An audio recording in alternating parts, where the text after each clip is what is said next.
नमस्कार, मैं धर्मेंद्र कुमार प्रगति क्लासेस के YouTube चैनल में आप सभी का बहुत बहुत स्वागत। बात करेंगे टेस्ट सीरीज क्रमांक 28 प्रगति परीक्षा टेस्ट सीरीज, और ये वर्ग 3 यानी कि प्राथमिक शिक्षक चयन परीक्षा के लिए अति महत्वपूर्ण है।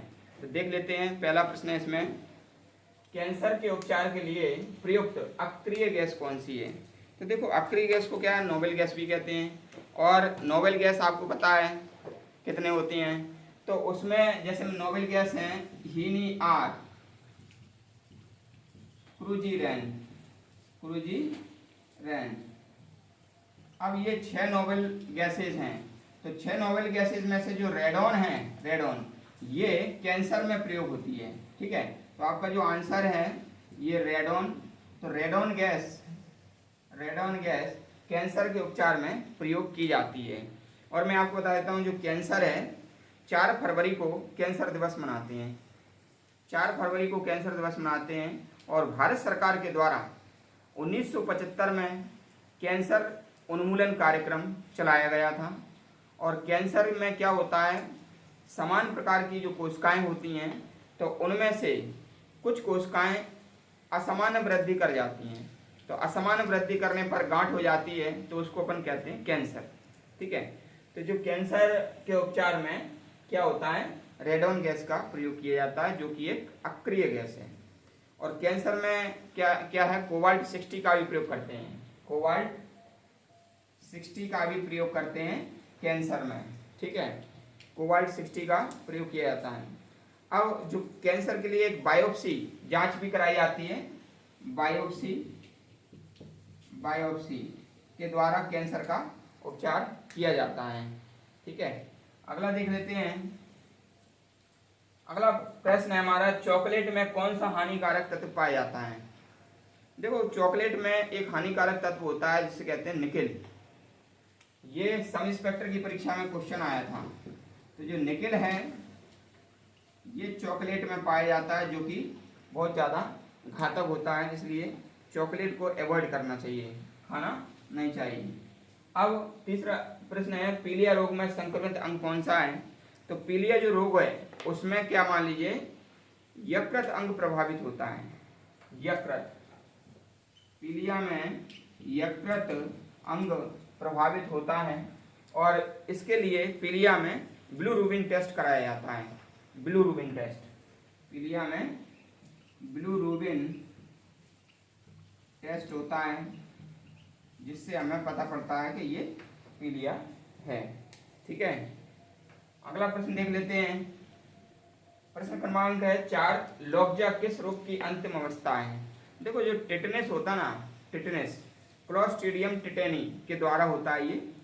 तो टिटनेस जो होता है, जैसे शरीर में किसी भाग में कट जाए, तो कटने के बाद क्या होता है, उसमें गंदगी भर जाए, गोबर या कचड़ा, है ना, या लोहे की जंग लगा हुआ कोई, मान लीजिए लोहा, उसमें मान लीजिए मिल जाए, तो क्या वो टिटनेस रूप धारण कर लेता है। और टिटनेस की जो अंतिम अवस्था होती है ना, वो होती है लॉकजा। और लॉकजा में क्या होता है, शरीर में जकड़न हो जाती है, यानी कि वो पूरी तरह से जकड़ जाता है और एकदम जैसे खिंचा हुआ महसूस करेगा। और जैसे वो होती ना धनुष, तो धनुष की तरह ऐसा हो जाएगा टेढ़ा। तो इसलिए इसको धनु टंकार भी कहते हैं। ठीक है, तो ये जो लॉकजा है ये टिटनेस की अंतिम अवस्था है। टिटनेस की अंतिम अवस्था है। और ये जो है ना, धनु टंकार भी इसे कहते हैं। धनु टंकार, क्योंकि ये धनुष के आकार का हो जाता है। इसमें मांसपेशियां प्रभावित होती हैं, तंत्र का तंत्र और मांसपेशियां इसमें प्रभावित होती हैं। अगला प्रश्न है हमारा, बर्ड फ्लू पैदा करने वाले वायरस का सर्वप्रथम पता कब लगाया गया। देखो, जो बर्ड फ्लू होता है ना, वो पक्षियों में होने वाला एक रोग है। और ये बर्ड फ्लू जब हम संक्रमित पक्षी को खाते हैं, तो उसमें क्या, हमारे शरीर में भी क्या हो जाता है, संक्रमण हो जाता है। ठीक है, जैसे ये सबसे पहले इसका पता चला था 1997 में। ठीक है, तो 1997 में जब इसका पता पड़ा बर्ड फ्लू का, ठीक है, बर्ड फ्लू का पता 1997 में जब पड़ा, तो मान लीजिए ये जो मुर्गियों से संक्रमित मुर्गियों से स्वस्थ मुर्गियां जो है ना संक्रमण होने लगी। और फिर जब संक्रमण ये मुर्गी को जब किसी इंसान ने खाया तो फिर वो भी संक्रमण होने लगा। तो बहुत बड़े स्तर पर ये मान लीजिए ये रोग हुआ था। तो ये जो बर्ड फ्लू है अपने महाराष्ट्र के जलगांव से प्रारंभ हुआ था। महाराष्ट्र के जलगांव से प्रारंभ हुआ। तो इसमें क्या है, फिर लाखों मुर्गियों जो है ना मार करके और जमीन के अंदर दफना दी गई। ठीक है। तो बर्ड फ्लू के लिए जो एक दवाई चलती है टेमीफ्लू, बर्ड फ्लू की जो दवाई है वो है टेमीफ्लू।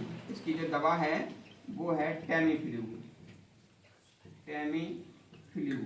है ना। और जो बर्ड फ्लू का जो वायरस है वो है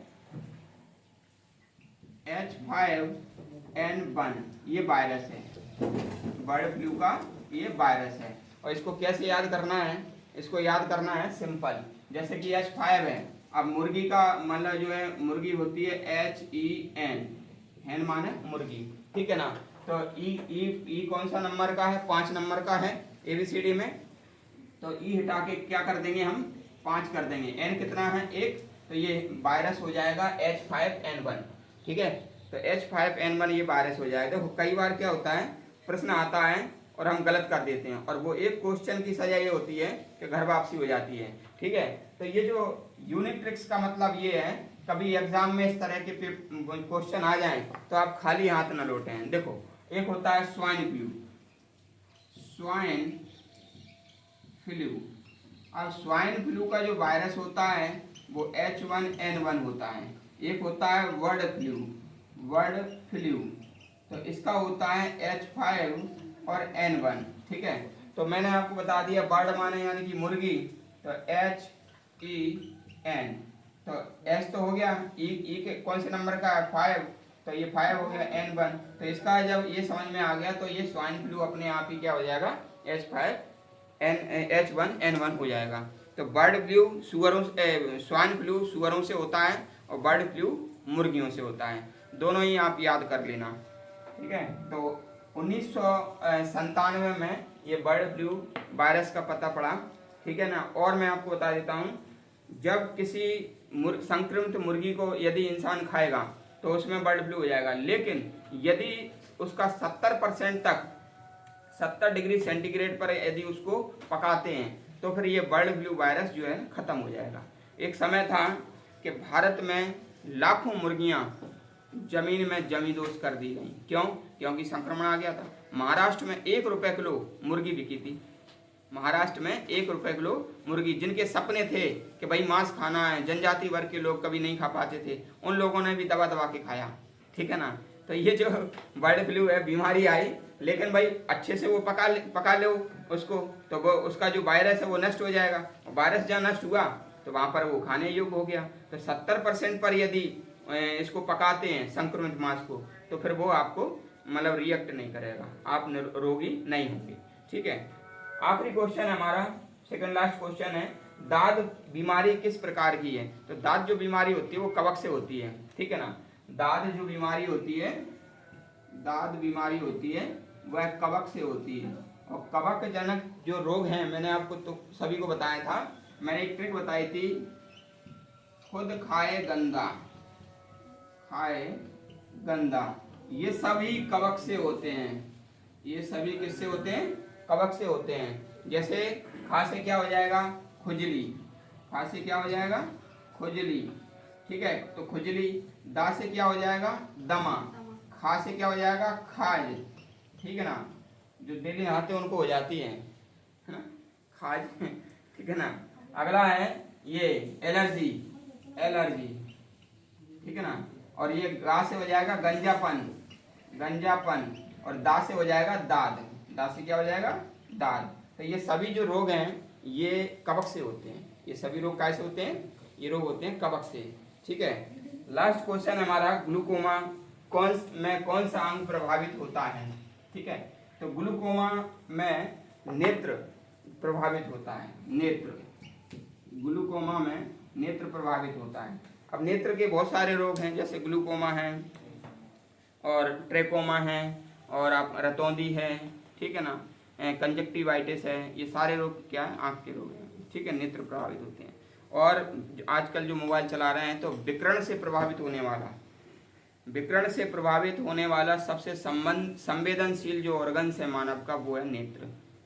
देखना, आगामी समय में बच्चे जन्म से ही चश्मा लगाएंगे। उसका रीज़न यही है कि मान लीजिए अभी जो माता पिता, जो युवा वर्ग ज़्यादा मोबाइल चला रहे हैं भाई, टेलीविज़न तो कुछ दूरी से देखा जाता था 5-10 फीट की दूरी से, लेकिन जो अभी वर्तमान में मोबाइल है वो 1 फीट दूरी से या आधा फीट दूरी से देखा जा रहा है। तो माता पिता में यदि नेत्र दोष होगा तो ऑलरेडी उनके जनरेशन में वही गुणसूत्र जाएंगे। तो आने वाली जनरेशन पैदा होते ही चश्मा लगाना पड़ेगा उनके लिए, नेत्र दोष उसमें रहेगा। इसलिए मोबाइल से दूरी बना के रखें। कभी खाना खाते समय मोबाइल का यूज नहीं करना चाहिए।